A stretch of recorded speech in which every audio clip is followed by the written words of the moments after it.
এই শ্রীক্ষেত্রে ভগবান শ্রীকৃষ্ণ কিন্তু তার অঙ্গীকার রেখেছেন, কথা রেখেছেন। বিভিন্ন ভক্ত, বিভিন্ন মানুষের তিনি বিভিন্ন রকম আহ্বানে, ডাকে কিন্তু আজও সাড়া দেন।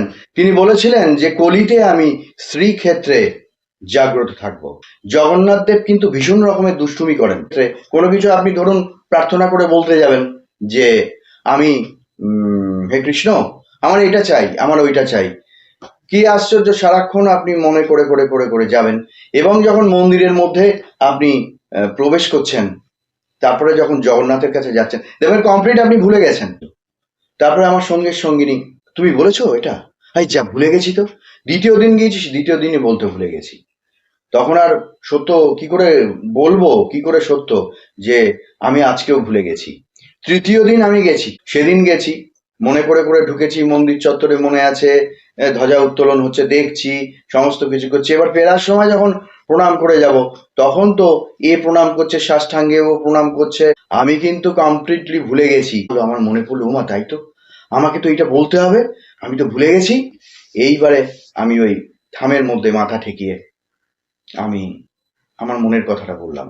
প্রার্থনা যখন আপনার সফল হবে, আমি টের পেলাম সেদিন কি হবে। সেদিন এটাই হবে যে আপনি যখন ওই থামের মধ্যে বা মাটিতে কপাল ঠেকিয়ে, আমার তো থামের মধ্যেই অনুভূতি হলো, এত কান্না আসতে লাগলো ভেতর থেকে, অন্তর ঠেলে, আমি কিছুতেই রক্ষা করতে পারছি না। সে অসম্ভব একটা জোর কান্না আমার, মানে চিৎকার করে কাঁদতে পারলে খুব ভালো হতো। আমি চেপে চেপে চেপে চেপে রেখে সংযম করছি, কথাটা বলতে গিয়ে ভীষণ কান্না আসছে, ভীষণ কান্না আসছে। এবং এই প্রার্থনাটা আমার দারুণভাবে সফল হয়েছিল, সুন্দরভাবে সফল হয়েছিল।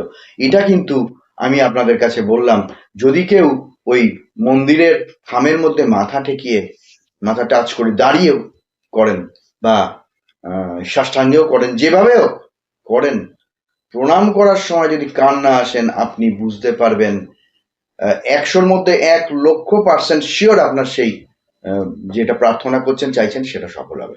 আর ধ্বজা নিয়ে আমি পরে একটা অন্য ভিডিও বলবো, জগন্নাথ দেবের ধ্বজা ঘরে রাখলে কি হয়, এবং সেই জগন্নাথ দেবের ওই মহাপ্রসাদ যেটা, ওটা ঘরে কোথায় রাখতে হয় এবং রাখলে কি হয়, এই দুটো আলাদা আলাদা ভিডিওয়ে আমি একদিন বলবো।